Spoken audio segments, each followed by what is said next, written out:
Hello dear students, myself Ashish Kachadia, and today we discuss topic related to estimating, costing and valuation. In today's topic we discuss about the unit number 6 valuation. So start કરીએ આપણે. તો first of all તો આપણે એ જોઈએ કે આપણે આ video લેક્ચરની અંદર કયા કયા ટોપિક્સ છે તે કવર કરવાના છીએ. તો આપણે આ વિડિયો લેક્ચરની અંદર factors affecting on value of property એટલે કે મિલકતની વેલ્યુને અસર કરતા પરિબળો જે છે તે જોશું. એન્યુટી એટલે કે પ્રશાસન કેને કહેવામાં આવે છે તે જોશું.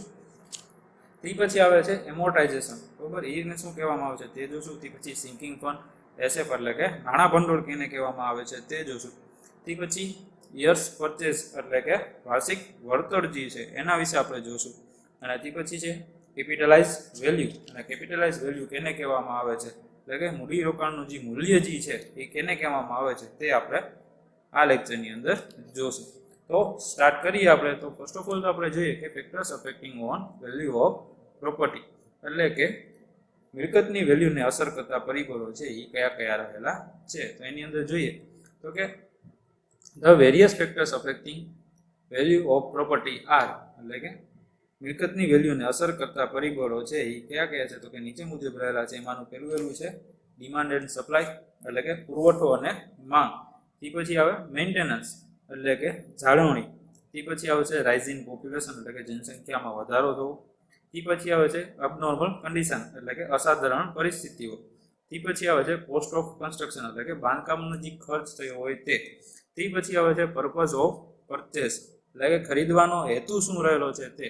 તે પછી આવે કે ટાઉન પ્લાનિંગ એક્ટ, બરાબર, માં રહેતા હોય તો જે સિટીની આજુબાજુ આપણે રહેતા હોય ત્યાંનો જે નિયમો હોય, બિલ્ડિંગ બાય લોસ હોય, ટાઉન પ્લાનિંગ એક્ટ હોય તે.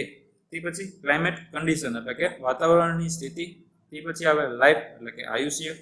તે પછી ઇમ્પ્રુવમેન્ટ એટલે કે પબ્લિક સ્કીમ એટલે જેવી કે કઈ કઈ વસ્તુ સેવા, બધી સેવા એટલે સર્વિસીસ જેવી પાણી, ગટર, વીજળી, ટેલિફોન લાઈન, આ બધી વસ્તુનો સમાવેશ થઈ જાય, બરાબર. તે પછી આવે માઇગ્રેશન. માઇગ્રેશન એટલે કે સ્થળાંતરનો દર શું છે તે. અને ઇન્ટરેસ્ટ ઓફ શેડ્યુલ એટલે કે બેંકનો વ્યાજ દર શું રહેલો છે તે પણ છે એ એક આની પર અસર કરતો એક ટોપિક છે એ રહેલા છે. આ બધા જ પરિબળ છે એ શું છે તો કે મિલકતની વેલ્યુને અસર કરતા પરિબળો છે, જેને આપણે ડિટેલમાં જોઈએ બધાને. તો ફર્સ્ટ ઓફ ઓલ આવે છે કે ડિમાન્ડ એન્ડ સપ્લાય એટલે કે પુરવઠો અને માંગ. Few buyers as compared to a number of property available for sale in a locality will result in low price for the property and vice versa. એટલે કે જો મિલકતો વધારે હોય અને ખરીદનારા ઓછા હોય તો મિલકતનું મૂલ્ય શું થઈ જાય છે, ઓછું થઈ જાય છે. અને એનાથી ઊંધું કે મિલકત ઓછી હોય અને ખરીદનારા જાજા હોય તો શું થઈ જાય છે તો કે મિલકતનું મૂલ્ય છે એ વધી જાય છે, બરાબર. પુરવઠો જે પ્રમાણે પુરવઠો છે એની પ્રમાણે માંગ ઓછી હોય તો શું થાય, મિલકતનું વેલ્યુ ઘટે. અને જ્યારે પુરવઠો ઓછો હોય અને માંગ વધુ હોય ત્યારે મિલકતનું મૂલ્ય છે એ શું થઈ જાય છે, વધી જાય છે. તે પછી આવે છે મેન્ટેનન્સ એટલે કે જાળવણી કરવી, બરાબર. જાળવણીની અંદર જોઈએ તો કે if a property is properly maintained its life will increase and its value be higher. એટલે કે જો મિલકતની જાળવણી છે એ સારી રીતે કરેલી હોય તો તેની આયુષ્યમાં પણ વધારો થાય છે અને એની વેલ્યુ છે એમાં પણ શું થઈ જાય છે તો કે વધારો થાય છે. એટલે કે મેન્ટેનન્સનો ટોપિક જોયો. તે પછી આપણે જોઈએ કે રાઇઝ ઇન પોપ્યુલેશન એટલે કે જનસંખ્યામાં વધારો થવો. Rise in population due to growth of new industry will result in a heavy demand for land, building and properties. એટલે કે શહેરીકરણના લીધે જનસંખ્યામાં શું થાય છે તો કે મિલકતનું મૂલ્ય છે એ વધે છે. એનાથી શું થાય છે તો કે જેમ જેમ ઇન્ડસ્ટ્રી અને શહેર મોટું મોટું થતું જાય, વિકાસશીલ થતું જાય, ત્યાં પબ્લિકની અને વર્કર્સની એ જરૂર પડે છે. માટે શું કરે છે તો કે બહારના જે ગામડાના રહેતા લોકો છે એ ક્યાં આવે છે તો ગામડામાંથી સ્થળાંતર થઈ અને શું કરે છે તો કે કોઈ સિટીમાં રહેવા આવે છે. અને એના લીધેથી પોપ્યુલેશનમાં શું થાય છે તો કે વધારો થાય છે. તે પછી આવે છે એબનોર્મલ કન્ડિશન એટલે કે અસાધારણ પરિસ્થિતિઓ. Due to abnormal insecure condition like riots, war, earthquake etcetera value may be dropped and remain so for as a considerable period. એટલે કે અસાધારણ પરિસ્થિતિઓ જેવી કે યુદ્ધ, ભૂલર, આતંકવાદ, ધરતીકંપ જેવી ભયાનક પરિસ્થિતિઓના લીધે મૂલ્યનું વેલ્યુ શું થાય છે તો કે ઘટે છે. એમાં આપણે એક્ઝામ્પલ જોઈએ તો કે કાશ્મીરમાં જે છે એ ત્યાં આતંકવાદ છે અને ભયનો માહોલ છે એ હંમેશા બનેલો રહે છે. અને નાની મિલકતો જે છે એ મૂલ્ય કેવું હોય છે તો કે ઓછું હોય છે, બરાબર. ત્યાં આપણને છે ઓછા ભાવમાં પણ જમીન છે એ જાજી મળી જાય છે. સેમ જ રીતે કચ્છનું રણ છે, રાજસ્થાનનું રણ છે, એમાં શું છે તો કે એ ધરતીકંપનું છે એ એપિસેન્ટર રહેલું છે. ત્યાંથી મોસ્ટ ઓફ ધરતીકંપ છે એ આપણે ત્યાંથી આવે છે. તો એના લીધે નાની જમીનનું પણ મૂલ્ય છે એ શું છે તો કે એ ઓછું રહેલું છે. એટલે આ બધી છે એ સઘન પરિસ્થિતિ છે એ પણ છે મિલકતના વેલ્યુને અસર કરે છે. તે પછી આપણે જોઈએ કે cost of construction. The present cost of construction affect the value due to rapid change of price index in comparison with the rate of depreciation. એટલે કે જેમ બાંધકામ ખર્ચ વધારે હોય તેમ મિલકતનું વેલ્યુ શું થાય છે વધારે છે. આ કારણે કે પ્રાઇસ ઇન્ડેક્સમાં અવમૂલ્યનનો દર શું કરે છે કરતાં ઝડપથી ફેરફાર થઈ જાય છે. એમાં શું થાય છે પ્રાઇસ ઇન્ડેક્સની અંદર અવમૂલ્યનનો જે દર રહેલો છે એ શું થાય છે તો કે ઝડપથી ફેરફાર થવા મળે છે. જેમ મૂલ્ય વધારે બરાબર એમ બાંધકામ ખર્ચ વધે અને બાંધકામ ખર્ચ વધુ એમ તો કે વધારે થાય છે, એનો પ્રાઇસ ઇન્ડેક્સ વધારે ચેન્જ થાય છે, બરાબર. તે પછી આવે છે પર્પઝ ઓફ પરચેસ, બરાબર. એટલે શું રહેલો છે એ શું છે. The purpose for which the property is purchased greatly affected the value of the property. If a land purchased for a residence, its value will be higher. જો કોઈ માણસ છે પોતાના રહેવા માટે મકાન ખરીદે તો તેનું મૂલ્ય શું થાય તો કે વધારે હોય છે, બરાબર. અને એવું વસ્તુ છે એ મિલકતની વેલ્યુને અસર કરતા પરિબળોનું છે એ મેઇન પોઈન્ટ છે એ રહેલો છે.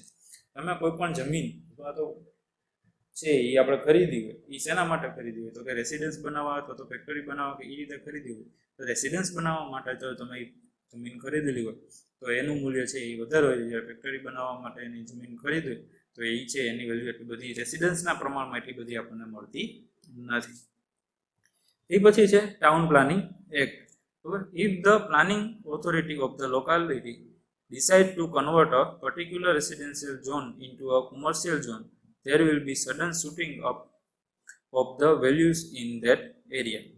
એટલે કે જો રહેણાંક વિસ્તાર જે છે એને વાણિજ્ય વિસ્તારમાં ફેરવવામાં આવે, બરાબર, ત્યાંની જે તે શહેર કે જે તે નગરપાલિકા મહાનગરપાલિકાની હોય એની ઓથોરિટી દ્વારા છે એ રેસિડેન્શિયલ ઝોન હોય એને વાણિજ્ય વિસ્તાર એટલે કે કોમર્શિયલ ઝોનની અંદર ચેન્જ કરવામાં આવે તો ત્યારે શું થાય છે તો કે ત્યાંની જે મિલકતો રહેલી છે એનો મૂલ્યમાં છે એક છે એ સડન વધારો આવે છે. એ પછી છે ક્લાઇમેટ કન્ડિશન, બરાબર, એટલે કે વાતાવરણની સ્થિતિ. In a region of a good climate, more and more people will be prepared to stay and will result a higher value of a property. એટલે કે સાનુકૂળ વાતાવરણ હોય એમાં મિલકતનું મૂલ્ય શું છે વધારે હોય છે. શું કામ તો કે સારી પરિસ્થિતિવાળા વાતાવરણમાં છે લોકો છે એ વધારે ને વધારે છે એ રહેવાનું પસંદ કરે છે. માટે છે એ શું થાય છે તો કે ત્યાંની મિલકત છે અથવા ત્યાંની બધી પ્રોપર્ટી રહેલી છે એની મૂલ્યમાં છે એ હંમેશા વધારો થતો હોય છે, બરાબર. અને એનાથી જ વિપરીત કે વિષમતાવાળી એટલે કે જ્યાંનું વાતાવરણ છે એ યોગ્ય ન હોય અથવા તો ઠંડુ રહેતું હોય કે બહુ ગરમ રહેતું હોય તો ત્યાંના મૂલ્ય છે મિલકતનું મૂલ્ય કેવું હોય છે તો કે ઓછું હોય છે અને તે છે એ પ્રોપર્ટી છે એ પણ આપણને ઓછા ભાવમાં છે ત્યાં મળી જતી હોય છે, ઓકે. તે પછી આપણે જોઈએ કે લાઈફ એટલે કે આયુષ્ય. New property has higher value and old property has lower value. શું કહે છે કે જો નવી મિલકત બનાવેલી હોય તો એનું મૂલ્ય વધુ હોય છે. શું કામ તો કે એ લાઈફ લોંગ હજી નવી જ બનાવે છે એટલે એનું આયુષ્ય જે છે ધારો કે 50 વર્ષનું આયુષ્યની બે જ મિલકત છે. જે એક છે એ હમણાં જ કન્સ્ટ્રક્ટ થઈ છે અને એક છે એ 10 વર્ષ પહેલા કન્સ્ટ્રક્ટ થઈ છે. તો 10 વર્ષ પહેલા કન્સ્ટ્રક્ટ થઈ એનું હવે પછીનું આયુષ્ય કેટલું રહ્યું છે તો કે 40 વર્ષનું. તો એ પ્રોપર્ટી જૂની થઈ ગઈ એની વેલ્યુ છે એ શું થાય તો કે ઓછી છે. જ્યારે હજી કન્સ્ટ્રક્ટ થઈને પૂરું થયું છે, જે બાંધકામ જેનું પૂરું થયું છે એવી જે મિલકત છે એવી જે પ્રોપર્ટી રહેલી હશે એનું બધાનું મૂલ્ય છે એ હજી તો એનું આયુષ્ય છે એ 50 વર્ષ પૂરું છે તો એના માટે એનું મૂલ્ય છે એ પણ શું મળે છે તો કે વધારે છે એ મળે છે, બરાબર. તે પછી આપણે જોઈએ ઇમ્પ્રુવમેન્ટ બાય પબ્લિક સ્કીમ એટલે કે the taking of any public services scheme like a water line, sewer line, means of transfer, etc. to an area will tend to make the area more attractive and will be closely followed by an increase in land values. એટલે કે જે services રહેલી છે public services કઈ તો કે પાણીની જે લાઈનો છે તે ગટર લાઈન છે, વીજળીની લાઈનો છે, ઇલેક્ટ્રિસિટી જે છે, ટેલિફોન લાઇન્સ છે, ટ્રાન્સપોર્ટની સેવા કેવી અવેલેબલ છે, જે તે એરિયાની આ બધીની સર્વિસીસ છે એ સારા પ્રમાણમાં સારી ક્વોલિટી અને આ બધું સારું હોય તો શું થાય છે તો કે જે જગ્યા જે છે એ શું થાય છે તો કે એ સારી બને છે અને એના લીધે છે એ શું થાય છે તો કે ત્યાંની જે વેલ્યુ છે જમીનની એ શું થાય છે તો કે ઇન્ક્રીઝ થાય છે, બરોબર. તે પછી આપણે જોઈએ કે માઇગ્રેશન એટલે કે સ્થળાંતર. Migration of people two or from the area May increase price. એટલે કે સ્થળાંતર થતા વસ્તી ઘટે તો મૂલ્ય ઘટે અને વસ્તી વધે તો મૂલ્ય વધે. આપણે જોઈએ છીએ તો કે સિટીમાં લોકો અત્યારે શું છે તો ગામડાથી બધા સિટી તરફ આવતા હોય છે, તો સમસ્યા શું થાય છે કે સિટી જે છે ત્યાંની જે મિલકત છે એના ભાવમાં છે એ હંમેશા આપણને વધારો જોવા મળે છે, જ્યારે ગામડાની મિલકત છે એમાં ભાવમાં શું થાય છે તો કે ઘટાડો થાય છે અને એ આપણને ઓછી કિંમતમાં પણ છે એ મળી જાય છે, બરોબર. તે પછી આવે છે interest of schedule of bank. એટલે કે by the lowering of the schedule bank interest higher may be the interest of people for making more money available for investment in property and vice versa.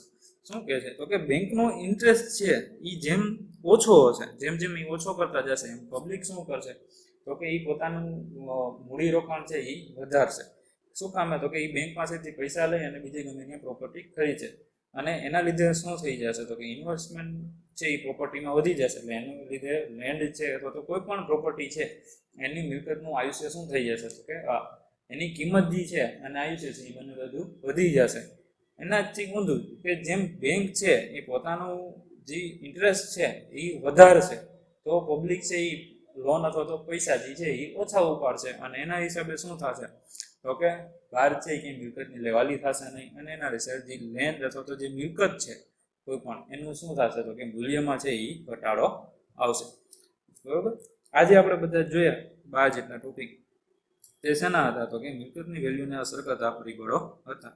ફરી એક વખત બધા topic આપણે જોઈ જઈએ કે ડિમાન્ડ એન્ડ સપ્લાય, પુરવઠો અને માંગ, પછી મેન્ટેનન્સ એટલે કે જાળવણી, રાઇઝ ઇન પોપ્યુલેશન એટલે કે જનસંખ્યામાં વધારો, એબનોર્મલ પરિસ્થિતિઓ, કોસ્ટ ઓફ કન્સ્ટ્રક્શન એટલે કે બાંધકામનો ખર્ચ, પર્પઝ ઓફ પરચેસ એટલે કે કરવાનો હેતુ, તે પછી ટાઉન પ્લાનિંગ એક્ટ, બરોબર. તે પછી ક્લાઇમેટ કન્ડિશન એટલે કે વાતાવરણની સ્થિતિ, તે પછી ગવર્મેન્ટ પોલિસી એટલે કે સરકારી પોલિસી, તે પછી આવે આયુષ્ય એટલે કે લાઈફ, તે પછી સર્વિસીસ એટલે કે સેવાઓ અને માઇગ્રેશન આપણે જોયું એટલે કે સ્થળાંતર, તે સિવાય તો કે interest of schedule of bank એટલે કે બેંકનો જે વ્યાજ દર છે એનું જે શું પરિસ્થિતિ છે એ પણ એક ખાસ આનો અસર કરતા પરિબળો છે એ રહેલા છે. હવે નેક્સ્ટ ટોપિક આપણે જોઈએ કે એન્યુટી એટલે કે વર્ષાસન છે એ કેને કહેવામાં આવે છે, બરોબર. તો annuity is the net installment of an annual or periodical payment for repayment of the capital amount invested in the property for a specified period. એટલે કે એન્યુટી એ શું છે તો કે કરેલા આપણે નાણાકીય રોકાણ જે છે કરેલું હોય એના બદલામાં આપણને મળતો વાર્ષિક નફો જે છે કે વ્યાજની જે રકમ છે એને શું કહેવામાં આવે છે તો કે એન્યુટી તરીકે ઓળખવામાં આવે છે. ફરી વખત એન્યુટી એટલે કે કરેલા નાણાકીય રોકાણના બદલે મળતો વાર્ષિક નફો કે વ્યાજની જે રકમ છે એને શું કહેવામાં આવે છે તો કે એન્યુટી તરીકે ઓળખવામાં આવે છે. Generally, annuity indicates an annual payment or annuity is either paid at the beginning or at the end of the year. Annuity છે એ ઘણી વખત શું કરવામાં આવે છે તો કે એ શું દર્શાવે છે તો કે હપ્તો હોય છે એ દર્શાવે છે કે એ વર્ષાસન હોય છે અને આ શું છે તો કે એન્યુટી છે એ આપણે ક્યારે ભરવાનું હોય તો કે વર્ષના શરૂઆતમાં અથવા તો છે એ વર્ષના અંતે છે એ એન્યુટી છે એ ભરવામાં આવે છે. આ ઉપરાંત સરકારની નવી યોજના મુજબ મુખ્ય નબળા વર્ગના લોકોને સરકાર તરફથી સહાય કરવામાં આવે છે. શેની તો કે મકાન આપવાની સહાય, અને તેની કિંમત છે એ માસિક, 6 માસિક કે વાર્ષિક હપ્તાથી ભરવાની હોય છે. મકાનની રકમના ભરવા પડતા આ ક્રમવાર હપ્તાઓને પણ શું કહેવામાં આવે છે તો કે એન્યુટીઓ કહેવામાં આવે છે. એટલે કે એને વાર્ષિક પેમેન્ટ જે આપણે કરીએ અથવા તો આપણું જે લોનનું પેમેન્ટ હોય એ કરીએ એને શું કહેવામાં આવે છે એન્યુટી તરીકે ઓળખવામાં આવે છે. તે પછી આપણે જોઈએ ટાઈપ્સ ઓફ એન્યુટી. એમાં છે પેલું એવું છે કે એન્યુટી સર્ટેન. બરાબર, એટલે કે મુકરર એન્યુટી કેને કહેવામાં આવે છે? જ્યારે એન્યુટીના હપ્તાની ચૂકવણી વર્ષના અંતે કરવામાં આવે અને તે અમુક ચોક્કસ વર્ષો સુધી ચૂકવવામાં આવે ત્યારે તેને શું કહેવામાં આવે છે? તો કે એન્યુટી સર્ટેન, એટલે કે મુકરર એન્યુટી તરીકે ઓળખવામાં આવે છે. તે પછી આવે છે એન્યુટી ડ્યુ. બરાબર, એન્યુટી ડ્યુ એટલે કે બાકી એન્યુટી. જ્યારે એન્યુટીના હપ્તાની ચૂકવણી વર્ષના શરૂઆતમાં કરવામાં આવે અને તે અમુક ચોક્કસ વર્ષો સુધી ચૂકવવામાં આવે તો તેને શું કહેવામાં આવે છે? બાકી એન્યુટી, એટલે કે ડ્યુ એન્યુટી અથવા તો એન્યુટી ડ્યુ તરીકે ઓળખવામાં આવે છે. તે પછી આવે છે ડિફર્ડ એન્યુટી, એટલે કે અસામાન્ય એન્યુટી. બરાબર, જ્યારે એન્યુટીના હપ્તાની ચૂકવણી વર્ષ શરૂઆતના થોડા વર્ષો પછી થતી હોય ત્યારે એને શું કહેવામાં આવે છે? તો કે અસામાન્ય છે એ એન્યુટી તરીકે ઓળખવામાં આવે છે. શરૂઆતમાં જ છે સીધી હપ્તાની શરૂઆત ન થઈ પણ થોડા સમય બાદ છે એ હપ્તાની શરૂઆત થાય તો એને શું કહેવામાં આવે છે? તો ડિફર્ડ એન્યુટી તરીકે ઓળખવામાં આવે છે. અને તે પછી આવે છે પરપેચ્યુઅલ એન્યુટી, એટલે કે સતત એન્યુટી. જ્યારે એન્યુટીના હપ્તાની ચૂકવણી અચોક્કસ મુદત માટે, એટલે કે કાયમી માટે છે એ કરવામાં આવે તો તેને શું કહેવામાં આવે છે? પરપેચ્યુઅલ એન્યુટી અથવા તો સતત એન્યુટી તરીકે ઓળખવામાં આવે છે. આ છે એ એન્યુટીના પ્રકાર હતા: મુકરર એન્યુટી, બાકી એન્યુટી, અસામાન્ય એન્યુટી અને સતત એન્યુટી. કે annuity certain, annuity due, deferred annuity અને પરપેચ્યુઅલ એન્યુટી. આ છે એ બધા એન્યુટીના તફાવત પ્રકાર છે એ રહેલા છે. તે પછી આપણે જોઈએ કે એમોર્ટાઇઝેશન. એમોર્ટાઇઝેશન કેને કહેવામાં આવે છે?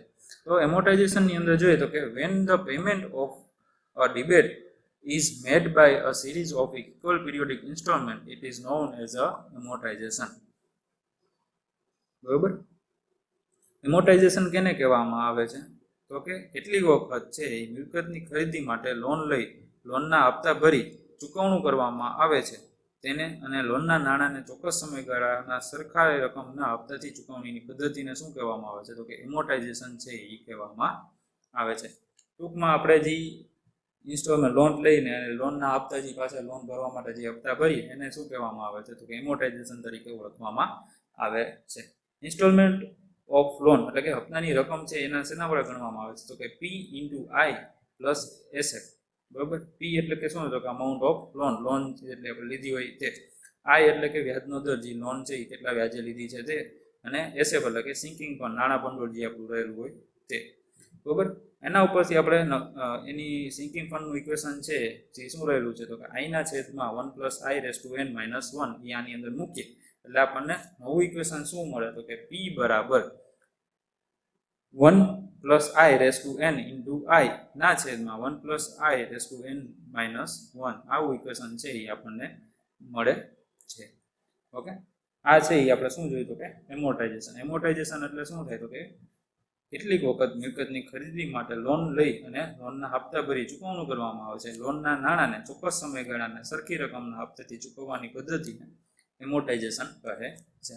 બધી આપણે લોનને છે એ હપ્તા ભરીએ છીએ, બરાબર, કન્ટિન્યુઅસલી, જ્યાં સુધી લોન ન પૂરી થઈ જાય ત્યાં સુધી. બરાબર, તો એને શું કહેવામાં આવે છે? તો કે એમોર્ટાઇઝેશન તરીકે ઓળખવામાં આવે છે.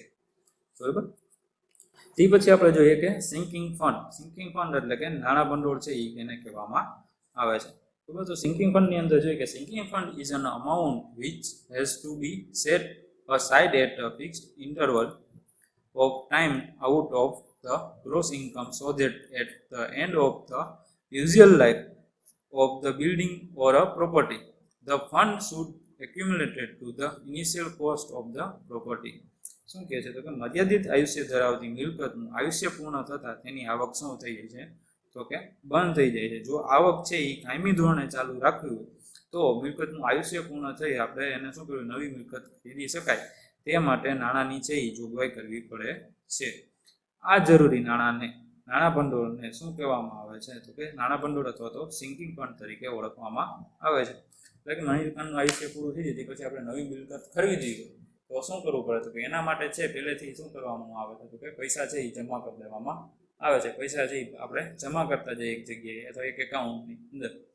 તો એ જે જમા કરતા આપણે પૈસા છે એને શું કહેવામાં આવે છે? તો કે એ સિંકિંગ ફંડ અથવા તો નાણાં ભંડોળ તરીકે ઓળખવામાં આવે છે. Total sinking fund required is equal two cost of new property minus scrap value of old property. બરાબર, કુલ જરૂરી નાણાં ભંડોળ આપણે કેટલું છે તો કે નવી મિલકતની જે કિંમત થશે તે અને માઇનસ આપણે જે જૂની મિલકતનું જે ભંગાર મૂલ્ય અથવા તો જે સાલ્વેજ મૂલ્ય એટલે કે જણોદાર મૂલ્ય જે આપણને મળે એ શું થઈ જાય તો કે એ બાદ કરી દેવાનું એટલે આપણને છે કુલ જરૂરી નાણાં ભંડોળ છે એ મળી જાય બરાબર. Annual installment of sinking fund એટલે કે નાણાં ભંડોળનો આપણે વાર્ષિક હપ્તો જો ગણવો હોય તો આપણે જે એસએફનું ઇક્વેશન છે એના ગુણાકારમાં શું કરવાનું હોય તો કે સી માઇનસ એસ એટલે કે આપણને ઇક્વેશન શું મળે છે તો કે C minus S into 1 plus I raise to n minus 1 છે એ આપણને મળે છે. જ્યાં સી છે એટલે શું થાય તો કે કોસ્ટ ઓફ ન્યૂ પ્રોપર્ટી એટલે કે નવી મિલકતની કિંમત, એસ એટલે કે ભંગાર કિંમત, જે જૂની મિલકતનું ભંગાર મૂલ્ય છે એ આપણને મળ્યું હોય તે, આઈ એટલે કે વ્યાજનો દર જે આપણને ઇન્ટરેસ્ટ મળતો હોય બેંક તરફથી તે, અને એન એટલે કે મિલકતનું આયુષ્ય લાઈફ ઓફ પ્રોપર્ટી જે છે તે એ ગણવાની આવે છે બરાબર. જૂની મિલકત જે છે એની આયુષ્ય છે એ અહીંયા કાઉન્ટમાં લેવામાં આવે છે. તે પછી આપણે નેક્સ્ટ જોઈએ કે યસ પરચેસ બરાબર એટલે કે વાર્ષિક વળતર છે એ કેને કહેવામાં આવે છે બરાબર. યસ પરચેસ એટલે કે વાર્ષિક વળતર. તો yes purchase is defined as the capital sum required to be invested in order to receive an annuity of ₹1 at the certain rate of interest.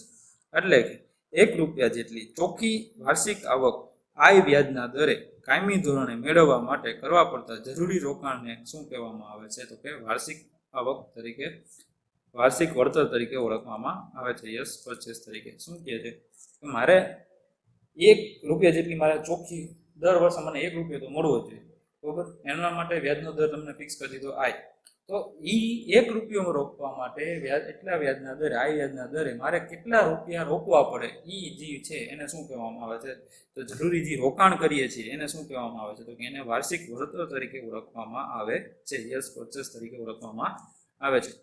Two gate ₹1